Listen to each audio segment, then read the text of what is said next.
Mi nombre es Lorena Bosa y les quiero dar la bienvenida a la clase de anticoncepción inmediata post-evento obstétrico del curso del Plan Nacional de Prevención del Embarazo No Intencional en la Adolescencia.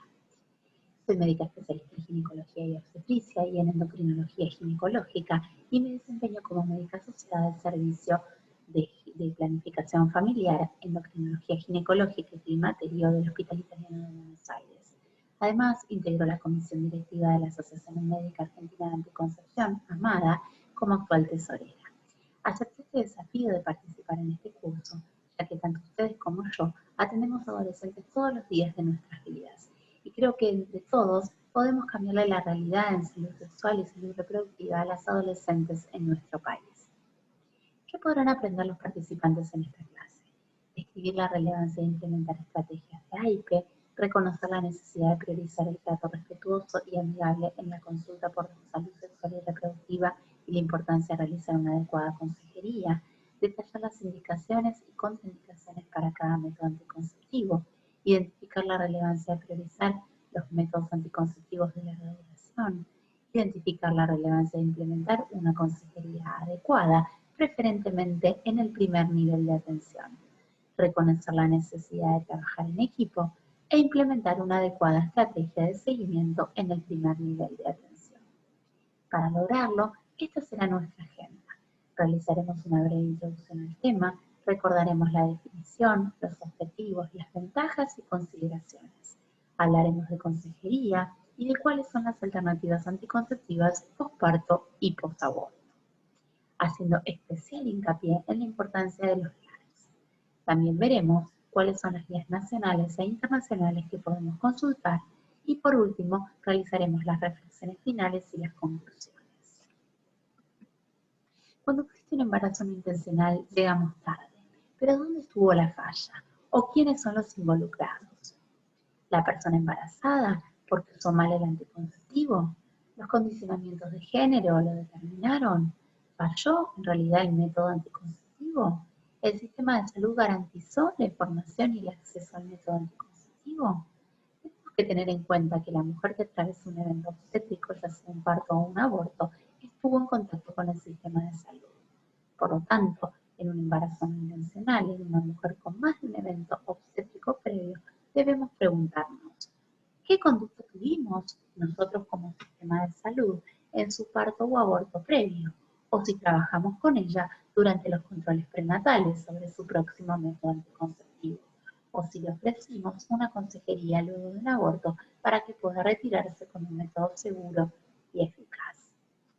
Recordemos que el parto representa una oportunidad para proporcionar anticonceptivos, ya que las personas con capacidad gestante asisten a un servicio atendido por proveedores de atención médica, con las habilidades para ofrecer una variedad de métodos y además pueden estar muy motivadas para comenzar a utilizar un método anticonceptivo eficaz. Por otro lado, más de 9 de cada 10 mujeres con capacidad gestante a nivel mundial quieren evitar el embarazo los primeros 2 años después de haber tenido un parto, pero 1 de cada 7 no está usando ningún método anticonceptivo. Por lo tanto, esperar a que vengan a la búsqueda del método anticonceptivo después del parto no parecería ser la mejor estrategia, ya que el 47% de estas mujeres no concurren al control postparto. Entonces, ¿cómo podríamos cambiar la situación? Hablando del AIPE. Vamos a recordar algunos conceptos a tener en cuenta relacionados al embarazo adolescente. El embarazo adolescente es el que ocurre antes de los 20 años de edad. El segundo embarazo no intencional es la rápida repetición del embarazo en la adolescencia, ocurrido dentro de los 2 años del embarazo previo.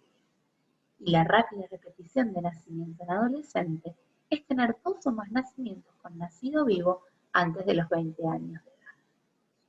Según los datos del sistema informático perinatal, que recaba la información del 77% de las maternidades del sector público, en mujeres que tuvieron algún evento obstétrico en el año 2017, el 69% de los embarazos en estas adolescentes de entre 15 y 19 años fueron no planificados, y el 80% de estas adolescentes no estaban usando ningún método anticonceptivo, lo que avala las necesidades insatisfechas de anticoncepción y las necesidades desde la políticas públicas de actuar sobre este punto.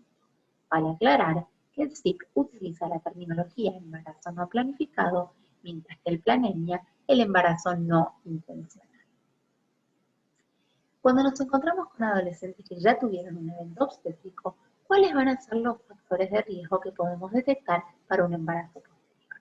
Claramente las mujeres más jóvenes, las necesidades insatisfechas, tanto desde lo social, económico y educativo, el haber tenido un parto previo terminado en aborto o feto muerto, el no uso del ARS, que son los más eficaces, el reinicio temprano de las relaciones sexuales, la convivencia con la paciente y el antecedente de un nacido prematuro.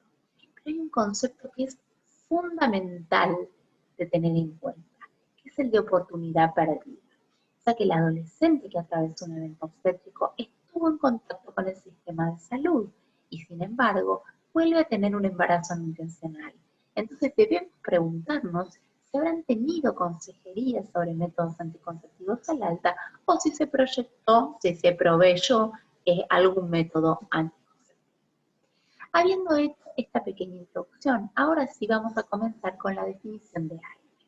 Y esta se define como el acceso a un método anticonceptivo en el periodo posterior a un evento obstétrico, ya sea parto vaginal, cesárea o aborto, antes del alta hospitalaria, dentro de las 48 horas, que le permite posponer o no tener otro embarazo, haciendo fundamental hincapié en la oferta y la colocación de los LARCs antes de la alta.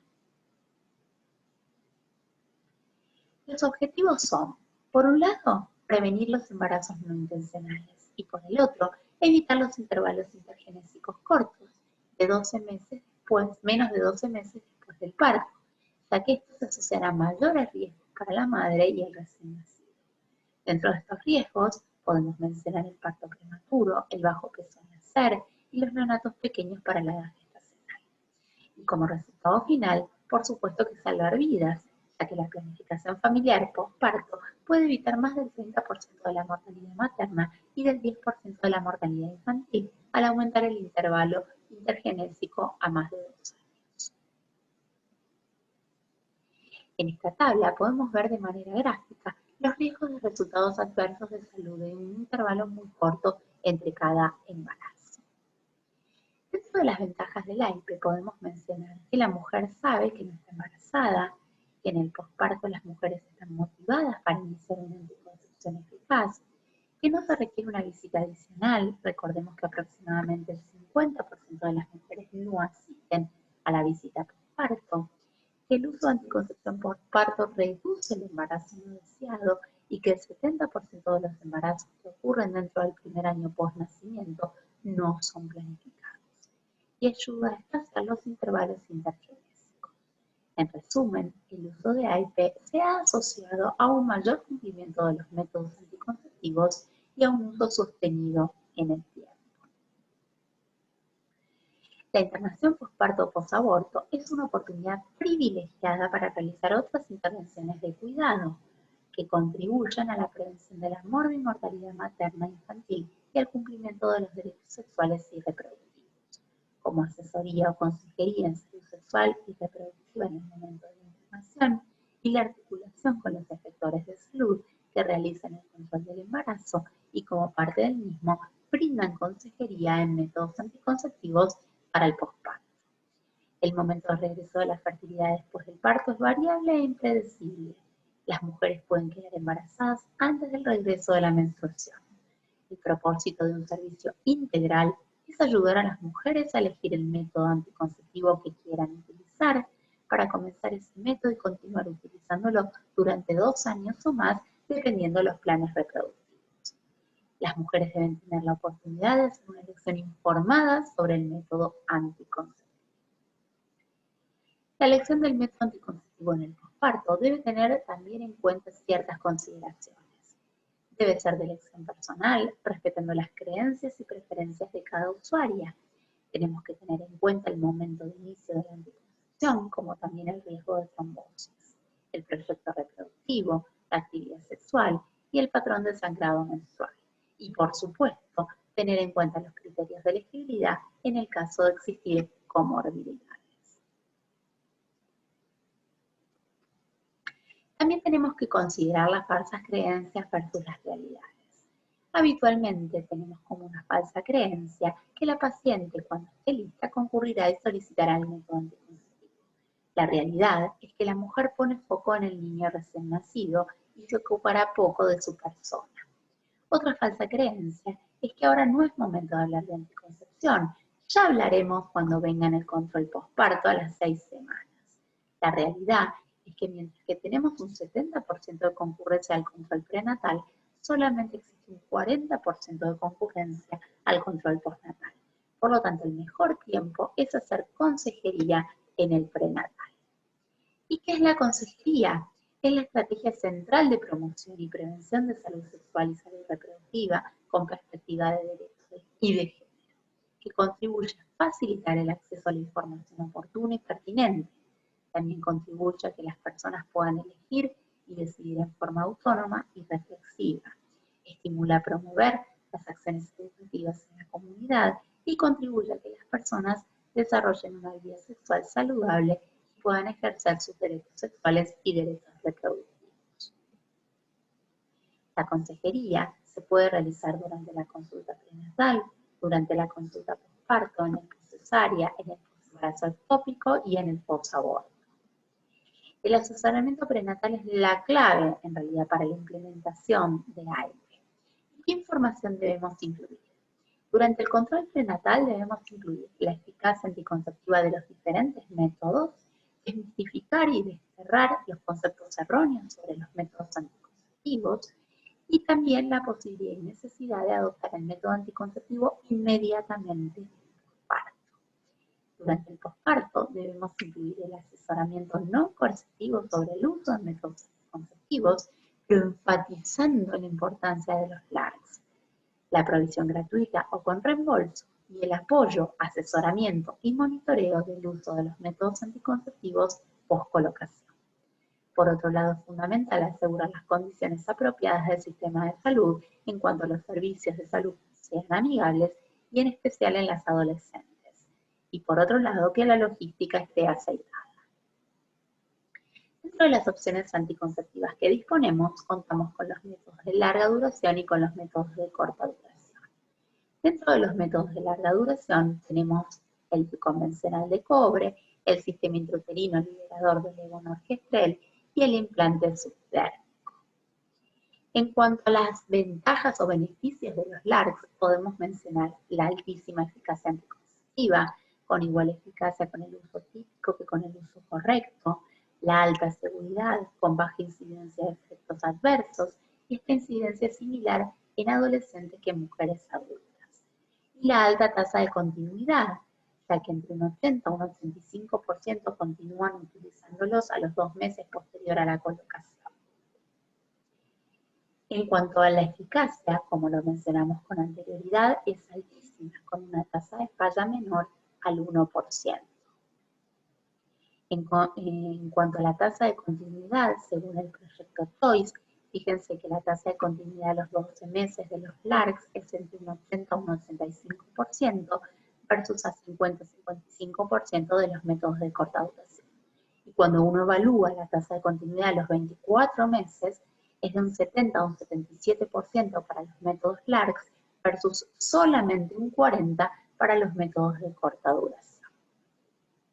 Por lo tanto, los métodos LARCs son los métodos ideales para las adolescentes, ya que las libera de la toma diaria, evitan un embarazo por un mayor periodo de tiempo, pueden otorgar anticoncepción durante la lactancia, pueden usarse de inmediato después de un parto o aborto y requieren un mínimo seguimiento. También son más seguros, eficaces y con la mayor tasa de continuidad. Pero si bien reducen la rápida repetición de un embarazo, su adopción sigue siendo baja aún en los programas en que se trabaja en la provisión de los métodos anticonceptivos post-evento obstétrico. Además, tenemos que recordar que los tenemos incluidos en nuestra canasta de planificación familiar con cobertura del 100%. Cuando nos referimos al método DIU, posparto inmediato, lo podemos colocar posalumbramiento inmediato, que incluye hasta 10 minutos posterior a la expulsión de la placenta. posparto temprano, que lo podíamos colocar dentro de las 48 horas posteriores al parto. Intracesárea, que se coloca al finalizar el alumbramiento, o la colocación del intervalo posparto, que es a partir de la 4ª semana posparto o postcesárea. Por otro lado, este no debe ser insertado entre las 48 horas y las 4 semanas posparto por un aumento general de complicaciones, especialmente infecciones y expulsión. Con respecto a la técnica de inserción de DIU posparto inmediato, debemos colocar la valva en la parte posterior de la vagina para visualizar el cervix, debemos hacer antisepsia del cuello y vagina, acción del labio anterior del cuello uterino con una pinza aro. Por supuesto que vamos a abrir el DIU con la técnica de no tocar, vamos a retirar el émbolo y el tubo de inserción y solo nos quedaremos con el dispositivo. Lo vamos a sostener con el borde de las pinzas Kelly y vamos a insertarlo con la técnica de no tocar a través del cuello uterino hacia la cavidad. Para ello, vamos a elevar el útero con el objetivo de mejorar el ángulo útero-vaginal. Vamos a abrir la pinza en el fondo uterino para liberar el DIU y vamos a retirar la pinza deslizándola por la pared lateral del útero. Por lo general los hilos no se van a ver después de la inserción posparto por el tamaño uterino y estos usualmente descenderán a través del cuello para cuando la usuaria tenga su visita de seguimiento a las 4 a 6 semanas posteriores. Si esto no sucede, se requiere un seguimiento ecográfico a los fines de corroborar si el DIU no fue expulsado. En cuanto a la técnica de inserción del DIU postcesárea, debemos sostener el DIU por el eje vertical, colocándolo entre los dedos índice y medio de la mano dominante. Debemos pasar el DIU a través de la esterotomía, llevándolo hasta el fondo uterino. Vamos a retirar la mano, asegurándonos de que no descienda el DIU. Los hilos del DIU deben apuntar hacia el cuello uterino, pero no deben ser presionados hacia el canal cervical. Luego realizamos la esterografía teniendo en cuenta especial cuidado en no incorporar los hilos del DIU a la sutura. En cuanto al seguimiento, según la OMS, la primera visita se realiza a las 4 a 6 semanas postparto para evaluar los hilos del DIU y la segunda visita a los 3 meses, ya que la expulsión es más probable en ese periodo. Los objetivos principales son evaluar la satisfacción general de la paciente, así como identificar y manejar potenciales problemas, atender dudas que hayan podido surgir y reforzar los mensajes clave con relación a la extracción y duración. En cuanto a las complicaciones, podemos mencionar la perforación uterina, la infección y el sangrado vaginal. Si bien sabemos que existen, también sabemos que su riesgo es bajo. En cuanto a las contraindicaciones, podemos mencionar la coriamnionitis, la sepsis puerperal, haber pasado más de 18 horas desde la ruptura de las membranas hasta el nacimiento del bebé, la hemorragia postparto no resuelta y el traumatismo genital extenso, cuya reparación se interrumpiría con la colocación del dispositivo postparto.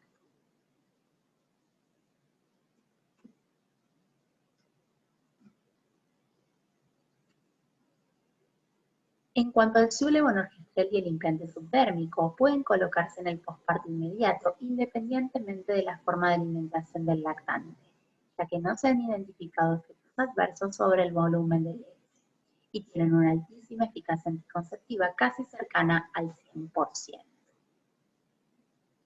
En cuanto al implante subdérmico, la colocación es segura en cualquier momento del posparto y posaborto, aún habiendo tenido un aborto séptico o del segundo trimestre. No hay efectos sobre la lactancia, tienen buena aceptación en la población adolescente y es fundamental realizar una consejería sobre las variaciones en el patrón del sangrado menstrual, ya que estas pacientes pueden presentar amenorrea, sangrado frecuente o sangrado infrecuente.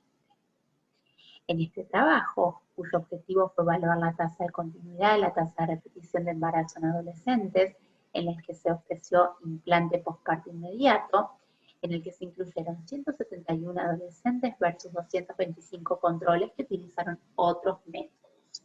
La tasa de continuidad entre las usuarias del implante a los 6 meses fue de casi 97% y del 86% a los 12 meses. Y Tampoco hubo embarazos en las pacientes en las que se les colocó un implante en el posparto inmediato. Y cuando hablamos de implante subdérmico, tenemos que tener en cuenta el patrón del sangrado. Este patrón es impredecible, pero el patrón que presente la usuaria en los 3 primeros meses será ampliamente predictivo de futuros sangrados. Por lo tanto, es fundamental la consejería previa a la colocación del implante para asegurarnos la tasa de continuidad. Hasta el momento hicimos poco en los LARCs, pero como mencionamos, existen otras alternativas. Por ejemplo, los progestágenos solos podrían ser utilizados en cualquier momento del post-evento obstétrico en pacientes lactantes y no lactantes. En cuanto a la anticoncepción hormonal combinada en lactantes, están recomendados en mujeres post-evento obstétrico de menos de 6 semanas ni tampoco entre 6 semanas a 6 meses. Y en no lactantes de menos de 21 días post-evento obstétrico tampoco, pero entre 21 días y 42 días sí, si no tuviera factores de riesgo adicionales para tromboembolismo venoso, en este caso sí podrían indicarse. El método de barrera, por supuesto que va a ayudar a la prevención de enfermedades de transmisión sexual, pero recordar que podría haber mayor sequedad vaginal en el puerperio, por lo tanto es recomendado utilizar algún gel lubricante. Con respecto al método de amenorrea de la lactancia, deben de existir algunas condiciones importantes, como por ejemplo que la lactancia sea de manera exclusiva, que la mujer continúe en amenorrea y solo está indicada hasta los 6 meses del puerperio. En cuanto a la ligadura tubaria, es de elección en las mujeres que no desean más embarazos, por lo tanto lo más importante es el asesoramiento, enfatizando el carácter permanente del método. Es vital la firma del consentimiento informado y por supuesto que existen diferentes técnicas y diferentes vías de abordaje. También tenemos que tener en cuenta que tiene una altísima eficacia anticonceptiva con una tasa de falla a 10 años de menos del 1%. En cuanto a los métodos anticonceptivos post-aborto, cualquier método anticonceptivo puede implementarse, excepto la colocación inmediata de un DIU o un sildenafil en la mujer que haya tenido un aborto séptico. La inserción temprana post-aborto del SIU o del DIU es segura, con una tasa de expulsión levemente mayor, pero baja, y una tasa aceptable de continuidad. En esta diapositiva podemos ver en resumen los criterios de elegibilidad para todos los LARCs durante el periodo posparto o posaborto. Para obtener más información sobre este tema podemos consultar guías tanto nacionales como internacionales, como los criterios de elegibilidad de la OMS, Comité de Opinión del Colegio Norteamericano de Obstetricia y Ginecología, el Manual de Dispositivos Intrauterinos del Posparto Inmediato, USAID, así como guías nacionales como la Guía Práctica para Profesionales de la Salud sobre Métodos Anticonceptivos de la Dirección de Salud Sexual y Reproductiva y el Comité de Opinión sobre Métodos de Larga Duración de AMADA 2018. Lamentablemente existen barreras para la implementación de AIPE. Estas incluyen las falsas verdades de los sistemas de salud, las falsas verdades de los equipos de salud y de las personas usuarias. También la falta de concientización sobre su utilidad y su factibilidad en los efectores de salud, la falta de entrenamiento para su implementación o la inadecuada logística o provisión irregular de los métodos. A pesar de ello, debemos tener presente que AIPE es una excelente modalidad para prevenir los embarazos no intencionales y evitar intervalos intergenésicos cortos. El uso de LARCs es seguro y muestra una alta tasa de continuidad posparto de las usuarias. El asesoramiento durante el control prenatal es la clave para lograr una adecuada aceptación y una mayor continuidad en su uso. Y si no se logró que la mujer implemente un método anticonceptivo de alta eficacia al momento del alta, siguen existiendo otras oportunidades para el suministro del método. También tenemos que derribar las barreras sobre los LARCs, sobre todo en la población adolescente. Recordemos que el riesgo relativo de un método anticonceptivo siempre será menor al de un embarazo no intencional. Para todo esto es fundamental el trabajo en equipo. Por último, les quiero agradecer su participación y presentarles a Isabela, mi hija de 2 años, que ya está interesada en ayudar a mami, porque como les decía, el trabajo en equipo es la clave. Muchísimas gracias.